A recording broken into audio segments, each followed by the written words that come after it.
Tenu ce matin de la réunion annuelle conjointe État partenaire, la mise en œuvre du plan de développement économique et social 2013 était au centre de la présente réunion. Le Niger se joint aux autres pays du continent pour commémorer demain la journée africaine de prévention des risques professionnels. Dans ce journal, le message du ministre de l'Emploi, du Travail et de la Sécurité sociale à l'occasion de cette 18e édition.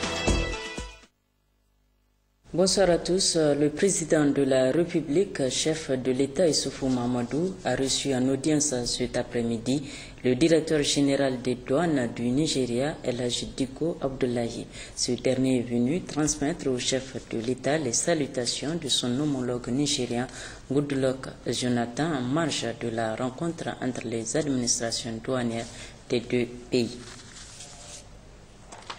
Audience au cabinet du Premier ministre Brigitte Raffini s'est en effet entretenue ce matin avec le directeur général du Centre africain d'études supérieures en gestion CESAC. Audience au cours de laquelle le professeur Boubacar Baydari a présenté au chef du gouvernement la nouvelle vision du centre et ses activités. L'objet de la rencontre, c'est d'abord, dans un premier temps, pour présenter la nouvelle vision du CESAC. Et dans un deuxième temps, c'est de présenter les activités pour que le CESAC soit bien connu au Niger, afin que les étudiants et les professionnels puissent participer davantage à nos activités. La nouvelle vision du CESAC, c'est de faire en sorte que le CESAC soit un centre de référence sur le plan mondial. Parce que jusque-là, nous sommes reconnus sur le plan régional. Mais à partir de maintenant, nous voulons être reconnus mondialement comme étant un centre de référence en management. Rencontré hier à l'Institut universitaire d'Ottawa entre la délégation de la Commission nationale des droits humains et les administrateurs de la dite institution. Cette délégation est conduite par le président de la commission, professeur Khalid Ikri. Fatimata Gabdine, Yazirabu. Après Agadez, c'est Tawa qui a accueilli la délégation de la Commission nationale des droits humains CNDH en mission dans la capitale de l'ADER. La Commission nationale des droits humains CNDH est une autorité administrative indépendante prévue par l'article 44 de la Constitution du 25 novembre 2010. La loi numéro 2012-44 du 24 août 2012 détermine la composition, l'organisation, les attributions et le fonctionnement de la Commission. Elle est composée de 9 membres permanents, d'un bureau exécutif national composé de 4 membres, des sous-commissions qui sont au nombre de 5 et des antennes régionales et locales qui sont des démembrements de la commission au niveau régional et départemental. Cet outil au service de tous a plusieurs attributions comme recevoir les plaintes et diligenter les enquêtes sur les cas de violations des droits humains, lutter contre les viols et violences basées sur le genre dans la vie publique et privée, etc. Le professeur Khalid Ikiri a beaucoup insisté au cours de son intervention sur les pouvoirs et sanctions de la commission. La Commission nationale des droits humains dispose d'un accès libre à toute source d'informations nécessaires à l'accomplissement de sa mission. À cet effet, la Commission nationale peut se faire communiquer par l'administration ou les particuliers tout document nécessaire à la conduite de ces missions sous peine de poursuites judiciaires. Au niveau des sanctions, également, je vais insister pour dire que quiconque, par action, inertie, refus de faire ou tout autre moyen aura entravé ou tenté d'entraver l'accomplissement des fonctions assignées à la Commission sera puni d'un emprisonnement de 6 mois à 1 an et d'une amende allant de 100 000 à 1 million. Aussi, la Commission peut être saisie à travers ces procédures, soit par requête écrite ou orale de la victime ou ses ayants droit, par les associations et organisations non gouvernementales des droits humains ou par toute personne physique ou morale intéressée, ou bien par auto-saisine. Tenu ce matin au Palais des Congrès de la revue annuelle conjointe État partenaire sur la mise en œuvre du plan de développement économique et social PDS au titre de l'année 2013. La cérémonie d'ouverture a été présidée par le ministre d'État, ministre du Plan, Amadou Boubacar Sissé. Détail Guy Mathieu Baroukouba. Cette revue annuelle est un cadre de dialogue franc et ouvert entre le gouvernement et les autres institutions de la République, la société civile ainsi que le secteur privé et les partenaires au développement sur la mise en œuvre du plan de développement économique et social PDS au terme de 2 années d'exécution et 17 mois après la table ronde de Paris. Il ressort du bilan de l'année 2013 qui est soumis à notre appréciation que les efforts fournis ont permis d'enregistrer des avancées au niveau de certains indicateurs économiques et sociaux, même si plusieurs d'entre eux, comme le taux de croissance, 3,6% en 2013 contre 11,1% en 2012, restent dépendants de facteurs exogènes et des industries extractives. Toutefois, d'importants défis sur lesquels nous mettrons l'accent restent à relever ensemble.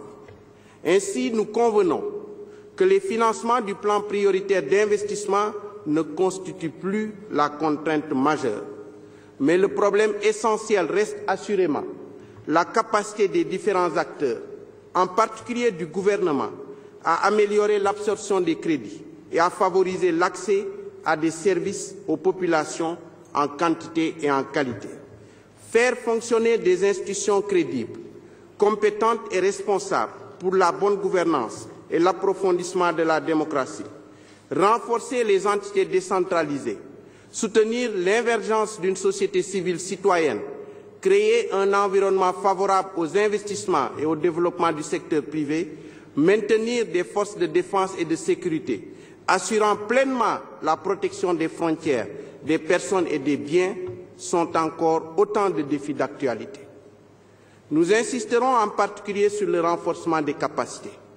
Nous félicitons le gouvernement d'avoir pris conscience de cette importante question et d'avoir élaboré avec notre appui un programme prioritaire de renforcement des capacités pour la mise en œuvre du PDS. Le PDS mentionne la contribution à l'atteinte des objectifs du millénaire pour le développement. Des résultats tangibles ont été certes atteints, mais focalisons-nous sur l'objectif du millénaire du développement numéro 1, relatif à la pauvreté au regard de son importance.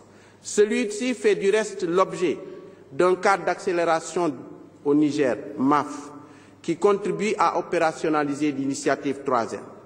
En effet, la réussite du PDS se mesurera certainement à sa capacité de réduire fortement la pauvreté. Certes, le taux de pauvreté est passé de 59,5 en 2008 à 48,2 en 2011, mais l'objectif en 2015 est de 31,5%. Notre action collective est donc fondamentale sur ce point et nous devons renforcer notre partenariat pour des avancées significatives soutenues par des politiques volontaristes. La mise en œuvre du PDS a fait ressortir en termes de bilan des améliorations sensibles de la majorité des indicateurs de développement du pays. Et c'est précisément dans cet esprit et cette dynamique que se situe la présente rencontre qui a été précédée par une phase technique de préparation le 28 avril 2014 et qui a été l'occasion d'échanges et d'évaluation des progrès réalisés au niveau global et sectoriel et d'analyse des principales difficultés rencontrées dans la mise en œuvre du PDS. En termes de bilan, la mise en œuvre du PDS a fait ressortir des améliorations sensibles de la majorité des indicateurs de développement, ce qui a permis de repositionner notre pays sur la trajectoire des objectifs du millénaire pour le développement.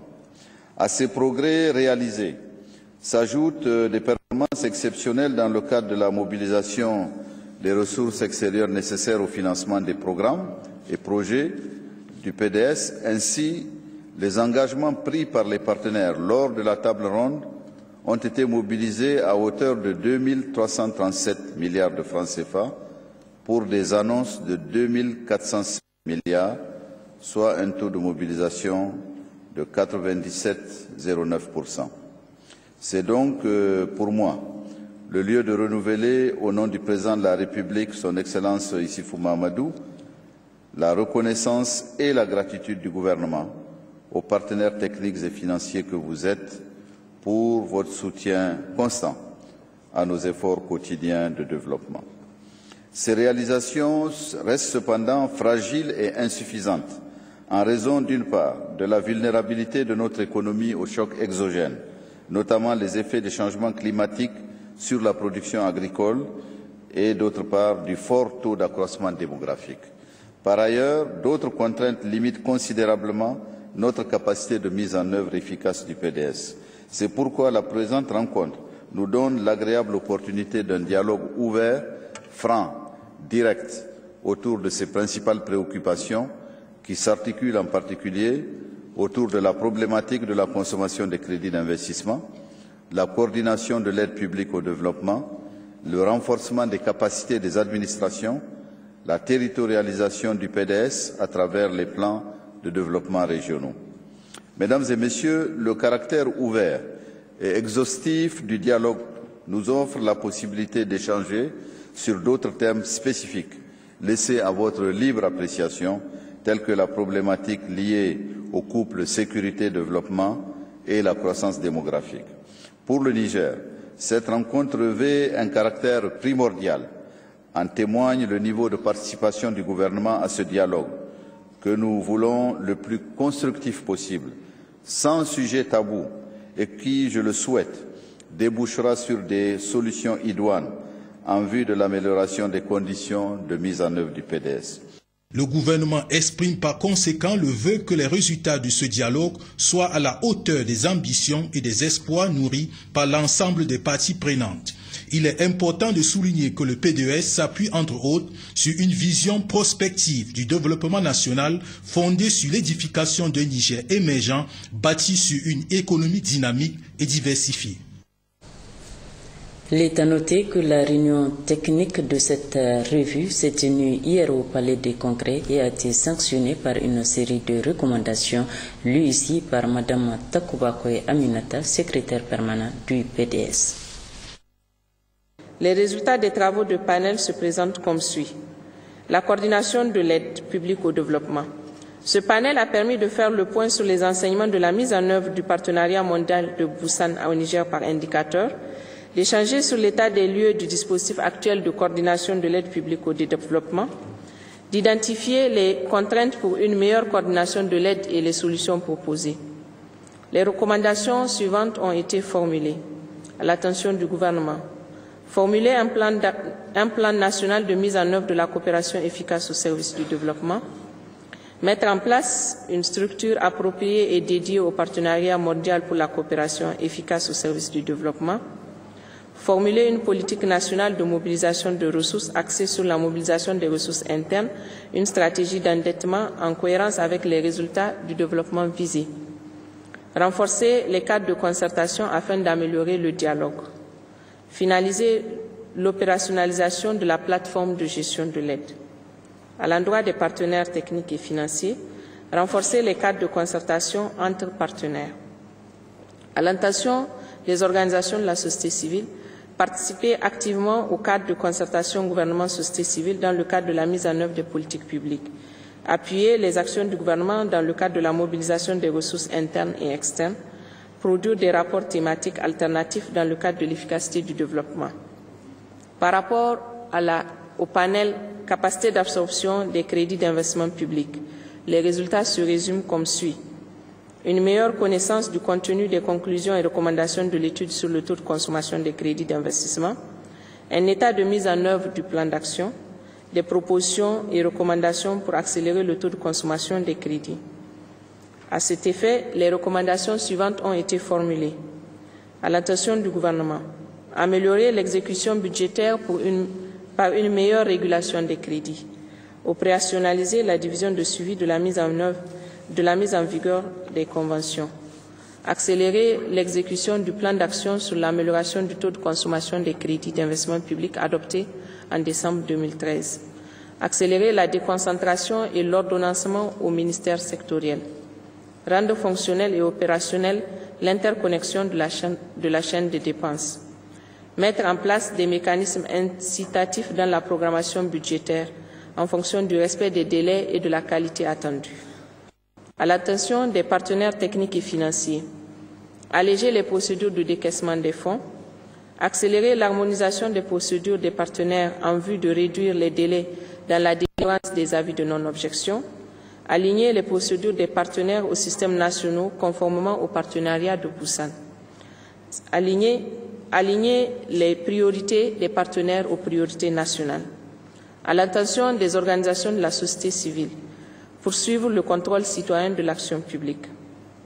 Par rapport au panel renforcement des capacités, les réflexions issues des travaux ont permis la présentation et la discussion du programme multibailleur de renforcement des capacités, y compris le volet de l'appui de la Banque mondiale, la présentation et la discussion du plan d'action et les différentes activités du programme, la présentation et la discussion du processus de mise en œuvre du programme et du dispositif institutionnel.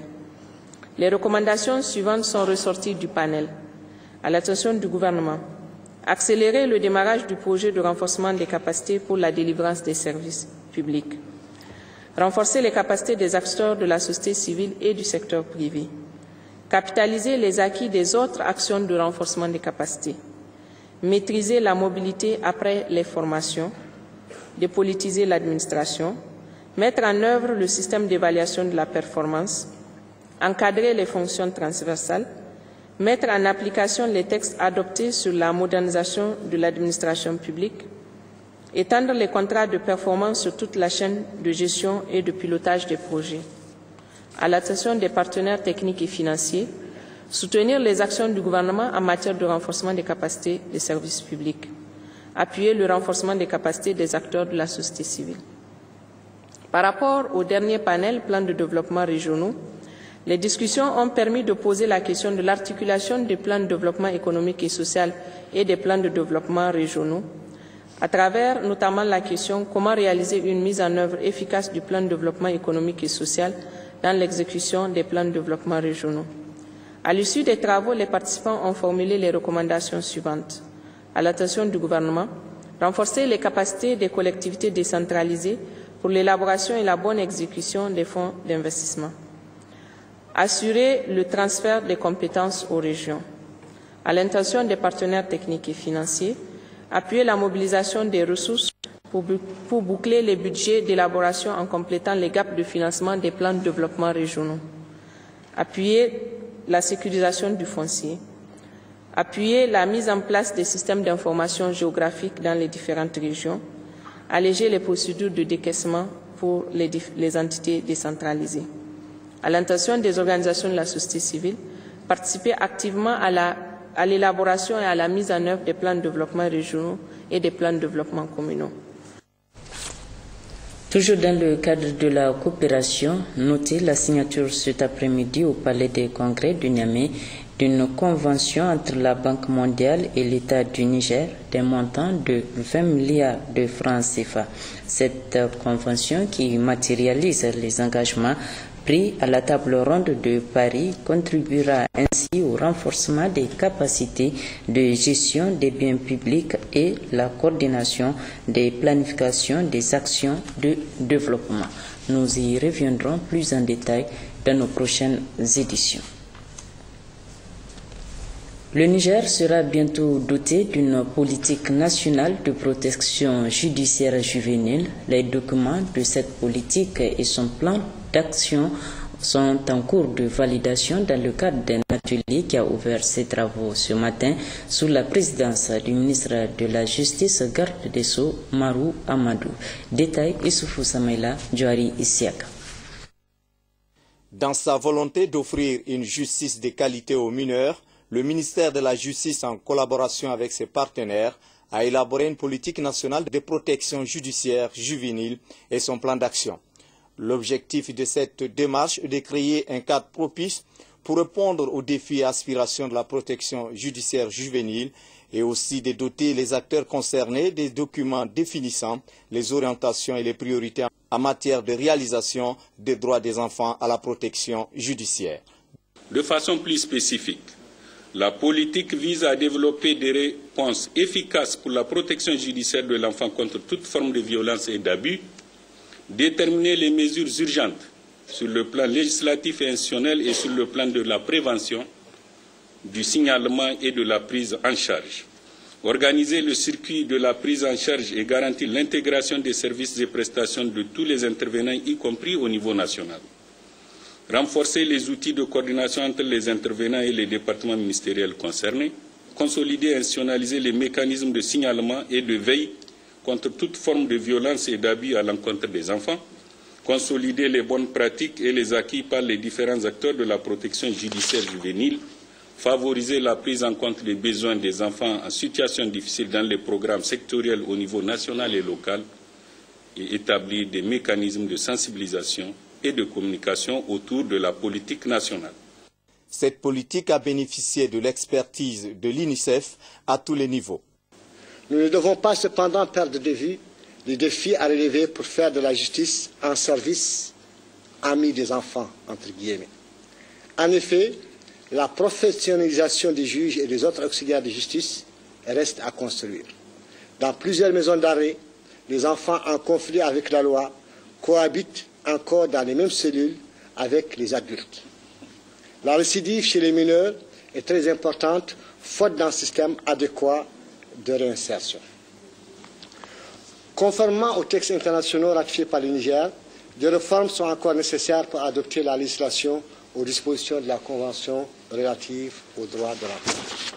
Au cours de cet atelier, ces documents feront l'objet d'un examen en vue de sa validation par les participants qui sont en majorité des acteurs dans la protection judiciaire juvénile au Niger. Demain, 30 avril 2014, sera célébrée à l'échelle du continent la journée africaine de la prévention des risques professionnels. Parmi les activités commémoratives, ce message du ministre de l'Emploi, du Travail et de la Sécurité publique, message dans lequel Salisu Wada a tenu à rappeler les actions menées par le gouvernement pour renforcer le dispositif en matière de prévention des accidents de travail et les maladies professionnelles. Le thème central retenu cette année est des conditions nationales des comités de santé et sécurité au travail fonctionnels, des intersyndicales en santé et sécurité au travail actives pour renforcer la prévention des risques professionnels et la productivité en entreprise. Les choix de ces thèmes s'expliquent entre autres par la faiblesse de la mise en place des comités de santé et sécurité au travail dans les entreprises et la nécessité de permettre une bonne articulation des actions de l'inter-africain de prévention des risques professionnels avec les activités du Forum des comités de santé et sécurité au travail prévu en mai 2014 à Cotonou. L'objectif visé à travers les activités commémoratives du mois de la prévention des risques professionnels est l'implantation d'une culture de la prévention en entreprise à travers l'implication des premiers acteurs qui sont les travailleurs et les employeurs à la prise de décisions visant à une meilleure organisation du travail dans un environnement de travail plus sûr et plus sain, condition sine qua non d'une meilleure productivité de nos entreprises. Au plan national, c'est plus de 500 accidents du travail qui sont déclarés chaque année auprès des services de travail, entraînant pour la Caisse nationale de sécurité sociale un coût moyen de réparation supérieur à 300 millions de nos francs. Mais qu'on ne s'y trompe pas, ces données ne traduisent que la partie visible de l'iceberg. En effet, une grande partie des travailleurs, notamment ceux qui relèvent du secteur de l'économie informelle, ne sont pas pris en compte dans ces statistiques. Mesdames et messieurs, pour faire face à cette situation, le gouvernement a pris d'importantes mesures qui viennent renforcer les dispositifs en place en matière de prévention des accidents du travail et des maladies professionnelles.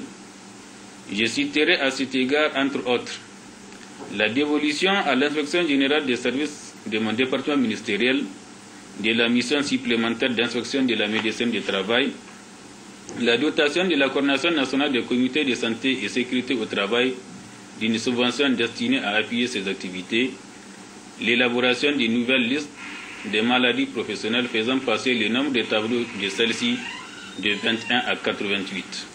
Cette année, c'est la région des Anders qui sert de cadre à cette commémoration et le comité technique national d'organisation mis en place à cet effet a retenu une série d'activités.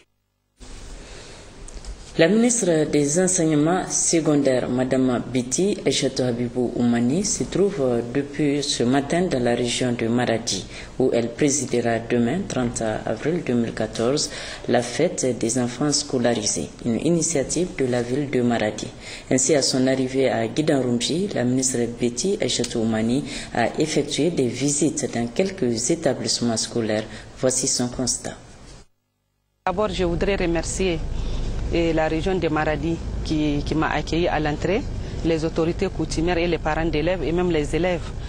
Et c'est vrai que c'est une visite de courte durée, mais quand même qui est très significative, comme je l'ai dit, parce que ça m'a permis d'être en contact direct avec les élèves, avec les professeurs, mais aussi avec les parents d'élèves. Et ça nous a permis aussi de voir la réalité sur les terrains.